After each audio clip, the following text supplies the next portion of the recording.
जोहार साथी जोहार। मैं आपका दोस्त जितेंद्र। स्वागत है आप सभी का हमारे एक और नए वीडियो में। अभी झारखंड में विधानसभा चुनाव को लेकर के तमाम क्षेत्रों में तमाम जो पार्टियां हैं वो अपने तरीके से तैयारियां कर रही हैं, लोगों के बीच जा रहे हैं, उनके मुद्दे, अपने जो मुद्दे हैं, चुनावी मुद्दे हैं, वो लोगों के बीच लेकर के जा रहे हैं। अभी हमारे बीच JLKM JVKS से राजेश महतो जी हैं, बोकारो विधानसभा क्षेत्र से। सबसे पहले आपका जोहार और स्वागत करते हैं।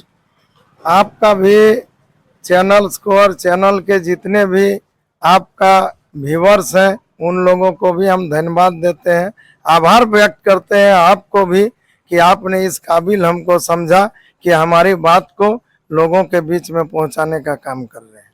विधानसभा चुनाव को लेकर के अभी आप चुनावी मैदान की ओर आगे बढ़ रहे हैं, तो क्या लग रहा है कि झारखंड के इस बोकारो विधानसभा क्षेत्र में इतने सालों में क्या कुछ विकास जो है आपको नजर आ रहा है कि क्या विकास हुआ है?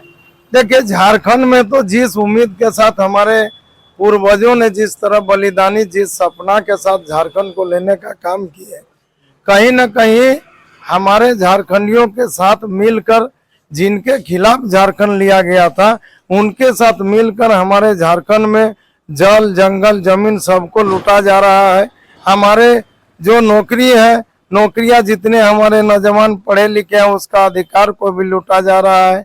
इससे हम लोग वंचित हो रहे हैं। इसको रोकने की जरूरत है हमारे यहाँ के नौजवान साथियों को। विस्थापितों के लिए लगातार जो कुछ न कुछ करते आए हैं बोकारो विधानसभा क्षेत्र में। पहले भी आप जो है चुनाव में उतर चुके हैं लेकिन सफलता हासिल नहीं मिली है। अभी लोगों के बीच हमेशा से रहते हैं। 26 सितंबर को भी कुछ विस्थापितों के लिए कार्यक्रम जो है होने जा रहा है। आपके जो पिताजी रहे हैं पूर्व मंत्री अकलूराम महतो जी, तब से ये जो है कार्यक्रम चल रहा है। तो विस्थापितों के लिए क्या देख रहे हैं? विस्थापितों को अभी तक क्या कुछ मिला है और अभी क्या सोच रहे हैं कि विस्थापितों के लिए जो होना चाहिए? जी देखिए जितेंद्र जी, ये जो कार्यक्रम 26 सितंबर है, हमारे पिता स्वर्गीय अकलूराम महतो जी विस्थापित और मजदूरों का अधिकार के लिए एकजुट कर बोकारो प्रबंधन को एक चोट देते थे, अपनी एकता दिखाने का काम करते थे और उसी के बल से यहाँ के विस्थापित और मजदूरों को उनका अधिकार मिला करते थे। बाद में हमारे लोग कहीं न कहीं षड्यंत्रकारी का शिकार हो गए और भटक गए रास्ते से, जिसके कारण आज बोकारो में हमारे विस्थापित के साथ अन्याय हो रहा है। हमारे पिता अब दुनिया से चले गए हैं, मगर उसके बावजूद भी हमारे पिता ने मुझे जिम्मेवारी दिया है यहाँ के विस्थापित और मजदूरों का। हम विश्वास रखिए कि यहाँ का विस्थापित और मजदूरों का लड़ाई लड़ूंगा और फिर से इस 26 सितंबर को बोकारो प्रबंधन को टाइगर जयराम महतो को बुलाकर उनके साथ एक मजबूत हम लोग ताकत बनाने का काम करेंगे और उनको चोट देने का काम करेंगे। पहले आप चुनाव लड़े थे जेएमएम पार्टी में थे, फिर उसके बाद निर्दलीय, फिर अभी JLKM पार्टी में जो है शामिल हो गए हैं। तो आखिर ये जयराम महतो के साथ में जुड़ने का क्या मतलब था? पुराना पार्टी था, बढ़िया बड़ा पार्टी था, जयराम महतो से जुड़ने का क्या मतलब था? देखिए, हम JMM से लड़े नहीं है, हमने पार्टी में थे। हाँ, पार्टी में मैं था, चुनाव केंद्रीय सदस्य थे।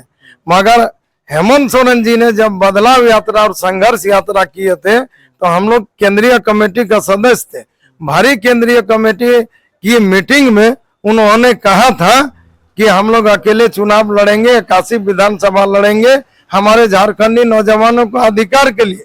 लेकिन उन्होंने किस परिस्थिति से यहाँ के कांग्रेस और राजद वालों से गठबंधन करके हमारे झारखंड के नौजवानों का अधिकार को जो लूटने का काम कर रहे हैं उसको रोकना है। इसलिए आज हम टाइगर जयराम महतो मेरे छोटे भाई हैं, उनको आशीर्वाद भी देंगे और उनके साथ बलराम बन के उनको कृष्ण रूपी चक्र चलवाएंगे इस झारखंड में अपना अधिकार को सुरक्षित करने के लिए। JMM राज्य का जो क्षेत्रीय बड़ा पार्टी है, अभी लोकसभा में भी अच्छा जो है रिजल्ट हासिल किया है, तो JMM पार्टी में रहते तो अभी बढ़िया मिलता ना। देखिए, हम लोग ना संघर्ष किए हुए पिता का बेटा हूँ, हमें ऐसो आराम नहीं चाहिए, हमें लड़ाई चाहिए। जहां भी अन्याय होगा, जिस विस्थापित, जिस मजदूर, जिस खतियानी के साथ अन्याय होगा उसके खिलाफ राजेश महतो हमेशा खड़ा रहेंगे। कल मेरे पिता भी खड़ा रहते थे, आज मैं भी रहूंगा। आज हमारे टाइगर जयराम भाई भी हैं, उनका भी हाथ को मजबूत करने के लिए हम लोग पुरजोर लगे हुए। JLKM पार्टी से बोकारो में क्या करेंगे? इतने सालों का सभी जो जनप्रतिनिधि रहे हैं वो भी तो जो है विधायक बने हैं, फिर आप JLKM पार्टी से अभी चुनाव लड़ने की जो तैयारी कर रहे हैं, लोगों के बीच जा रहे हैं, तो यहाँ के विस्थापितों का दर्द कब दूर होगा? यहाँ के जो युवा हैं, जो पढ़ाई लिखाई कर रहे हैं, उनको रोजी रोजगार फिर कैसे मिलेगा? तो बाबू की खाली उ सबे विधायक बनल है के? हमार बाप विधायक नहीं बनल है, मंत्री भी रह चुके हैं। हमारा बापो विधायक बनल है। और हमार बाप जखन से विधायक बनल हलथिन उस स्थिति के 2000 से पहले देख लो, हमने के विस्थापित के जितनी भी नौकरियां भेले हमार बाबूजी के काल में भेले, समय में भेले। 2000 में जब से वो हारलथिन और यहाँ के विधायक जब से ये तमाम जनप्रतिनिधि बना और उदासीन रवैया के चलते आज विस्थापित का हम लोग का ये स्थिति हो गई है, जो बद से बदतर स्थिति हो गई है। हम विस्थापित भाइयों को इस चैनल के माध्यम से हम निवेदन करेंगे कि अब भी मौका है, आप लोग जात और पार्टी से ऊपर उठकर एक होइए और इस बोकारो प्रबंधन को छोड़ दीजिए। विश्वास देता हूं कि इस बोकारो के विस्थापितों के साथ फिर से वो व्यवस्था बहाल होगा, जो व्यवस्था हमारे बाप दादाओं ने किया था उसको बहाल करने का काम करेंगे। बोकारो विधानसभा में अगर प्रतिनिधित्व करने का अवसर प्राप्त होगा तो फिर क्या कुछ जो है मुद्दों को लेकर के लोगों के बीच जाएंगे और उसे चुनाव के बाद उसको करने का जो है प्रयास करेंगे? मुद्दा तो सबसे बड़ा हमारा विस्थापित का नियोजन है, विस्थापित का मुआवजा है। जिस जगह पर आप हमारा इंटरव्यू ले रहे हैं ये हमारा विस्थापित पुनर्वास क्षेत्र है, हमारे भवानीपुर भी पुनर्वास क्षेत्र है। इस जगह में यहाँ के बीएसएल का एमडी एमआर नायर को भी मेरे पिताजी यहाँ लाया करते थे जब वो विधायक थे, जब उनका साथ में यहाँ का विस्थापित का साथ था। तो बोकारो के एमडी भी इस बगल में हेल्थ सेंटर बनाने का काम किया। जितने भी ये रोड देख रहे हैं मेरे पिताजी सेलक बिछाने का काम किए और अपना अंगुली से इस नक्शा को बनाने का काम किए हैं। मुझे बताने की जरूरत नहीं है कि हमें क्या करना है। हमारा भी जमीन गया है, मेरा भी बाप का जमीन गया है। इस विस्थापित इस बोकारो स्टील प्लांट में मेरा भी बाप दादा का जमीन गया है। हमें कितना दुख है जितना एक विस्थापित नौजवान को दुख है। हम भी विस्थापित नौजवान हैं, इस दुख को हम महसूस करते हैं। मगर जिसका 1 डिसमिल जमीन नहीं गया है आज वो विधायक बन के बैठा है, उसको जाके क्या दर्द होगा इस बोकारो के बारे में? क्या जानता है यहाँ क्या कि हमारे बाप दादा शकरकंद बेचते थे, हमारे बाप दादा इसी जगह पलाश के जंगल में घूम के अपना रोजी रोटी जुगाड़ करते थे।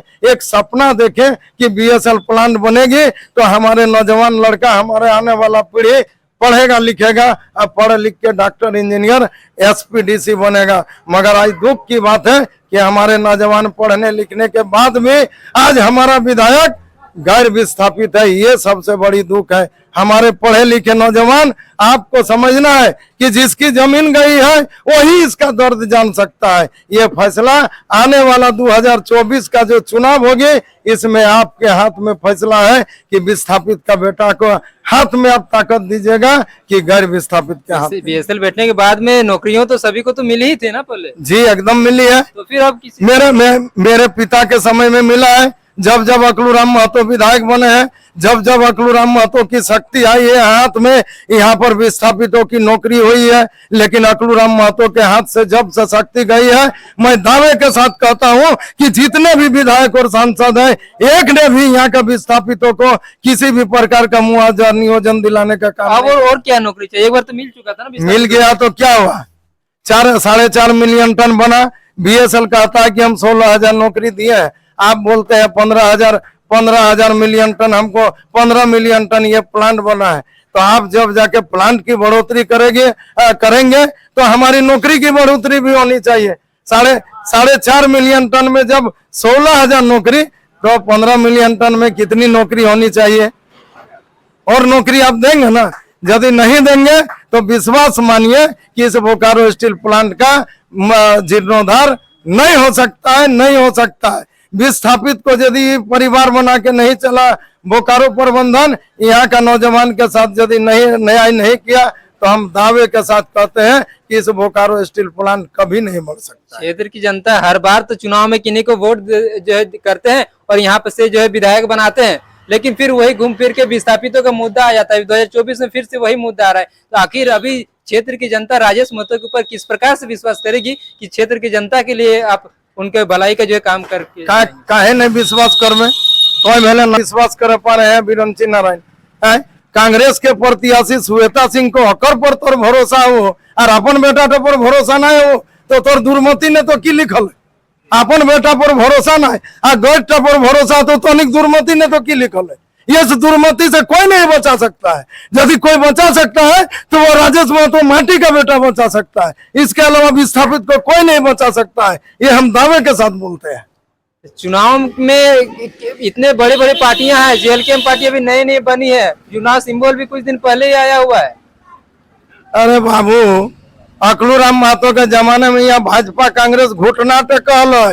यही विस्थापित, यही बोकारो के चलते यहाँ का भाजपा कांग्रेस जमानत नहीं बचा पा रहा था। यदि जग गया न विस्थापित एक बार तो भागने का फुर्सत नहीं मिलेगा, रहने का तो बात दूर है। बोकारो विधानसभा क्षेत्र में क्या सिर्फ विस्थापित है या और भी लोग हैं, ग्रामीण है, शहरी है, सबको लेकर के चल रहे हैं? उनके लिए क्या कुछ सोचे हैं, पढ़ाई शिक्षा को लेकर के, नौकरी को लेकर के? जब बोकारो स्टील प्लांट है तो जब हम विस्थापित के बारे सोचबो तो हमू तो यहाँ माटी के बेटा लगिए। यदि ये मेरा भाई है तो ये भी तो मेरा भाई है। दोनों के बारे सोचना मेरा धर्म है। लेकिन जोन विधायक टा लगे वो ना ग्रामीण लगे ना विस्थापित लगे, वो तो सर्टिफिकेट टा अपन खतियानी टा देखबो। हमर लोग के काहे ने मांगो है बिरंची नारायण से खतियान, काहे ले कांग्रेस बीजेपी टिकट मांगो होते, काहे श्वेता सिंह से ना खतियान मांगो है। खतियान देख के वोट दीजिए ना, विस्थापित सर्टिफिकेट देख के वोट दीजिए ना। आप नौकरी मांग रहे हैं विस्थापित के नाम से, आप नौकरी मांग रहे हैं खतियान के नाम से, तो वोट फिर कर खतियान को क्यों, वोट क्यों भाजपा और कांग्रेस को दिया जाता है? ये हम पढ़े लिखे नौजवान से, क्या आपके पास मिजाज नहीं है, आपके पास बुद्धि नहीं है? आप पढ़े लिखे नौजवान है, आपके पास डिग्रियां है, आपके बाप दादा के पास डिग्री नहीं था मगर अकलू राम महतो जैसे व्यक्ति को विधायक बनाया। मगर आप जब से बड़े हो गए, आप जब से पढ़े लिखे हो गए, बोकारो में आज तक विस्थापित और खतियान का बेटा जमानत नहीं बचा पाया है कि इसका जवाब कौन देगा? किससे हम जवाब लेंगे? अरे मुझे तो, हमको क्या करना है बोकारो में, कैसे इसका विकास करना है, राजेश महतो को चप्पा चप्पा पता है। मुझे 44 साल उम्र हो रहा है। इस बोकारो का धरती में कोई ऐसा गांव नहीं होगा, कोई ऐसा कस्बा नहीं होगा, कोई ऐसा हमारे ग्रामीण क्षेत्र का गांव नहीं होगा जिसके सुख दुख में राजेश महतो खड़ा नहीं रहता है। तो इस बोकारो के धरती के लिए हमारे पिता का जो सम्मान मिला है, उस सम्मान के लिए राजेश महतो कभी नहीं पीछे हट सकता है। इस बार विधानसभा चुनाव में जो क्षेत्र की जनता है आप पर जो है अगर भरोसा करती है, जेएलके पार्टी के ऊपर भरोसा करती है, तो जो पहला ऐसा काम जो नजर आ रहा है वो जो काम करने जा रहे हैं? देखिए, सबसे पहला बात तो हम बता दिए कि यहाँ मूल मुद्दा है विस्थापितों का नियोजन। 4th ग्रेड की नौकरी हमारा रिजर्वेशन था जब ये प्लांट बनी थी। इस रिजर्वेशन को लाना ही सबसे बड़ी चुनौती है हम लोग के पास। और जितने भी विधायक सांसद बने उनको इस नौकरी के विषय में ना उसको पता है, ना विस्थापित के बारे में पता है। वो क्या लड़ेगा जिसको इसके हमारा 84 गांव और 64 मौजा के बारे जिसको एक गांव का पता नहीं है, एक मौजा का पता नहीं है, वो हमारे लिए क्या करेगा? हम हैं तो निश्चित रूप से गांव को भी हम बैलेंस बना सकते हैं, विस्थापित को भी, और शहरी क्षेत्र में भी हमको पता है कि मजदूर को क्या चाहिए, मजदूरों के साथ क्या शोषण हो रहा है, ये हमको मालूम है।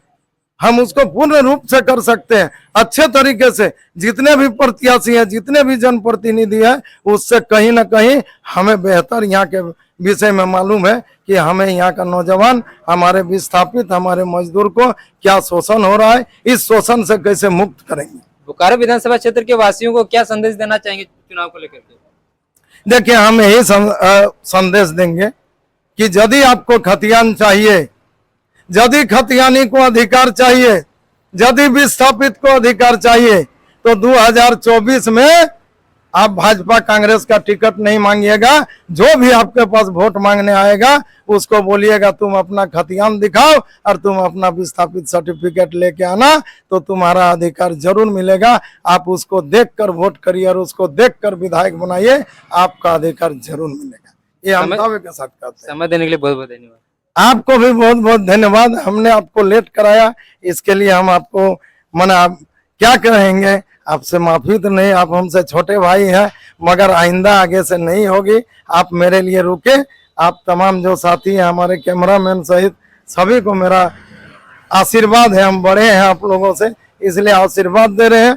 आप लोग आगे बढ़िए और झारखंड की जो ज्वलंत मुद्दा ये है, झारखंडियों का जो ज्वलंत मुद्दा ये है, इसको आप मुखर होकर वो आगे दिखाने का काम करिए, हम लोग आपके साथ हैं। अभी हमारे बीच बोकारो विधानसभा क्षेत्र से राजेश महतो जी हैं, जेएलके पार्टी से अभी हैं, पहले भी चुनाव लड़े हैं और आज भी जनता के बीच रह रहे हैं। जनता के मुद्दों को, क्षेत्र की जो ज्वलंत मुद्दे हैं उसको मुख्य रूप से लोगों के बीच रख रहे हैं और अपने जो मुद्दे हैं और चुनाव के बाद के जो मैनिफेस्टो अपने जो तैयार किया है, विस्थापितों के लिए क्या करना है, क्षेत्र के लोगों के लिए क्या करना है, इन सारी बातों आप लोगों के बीच रखें।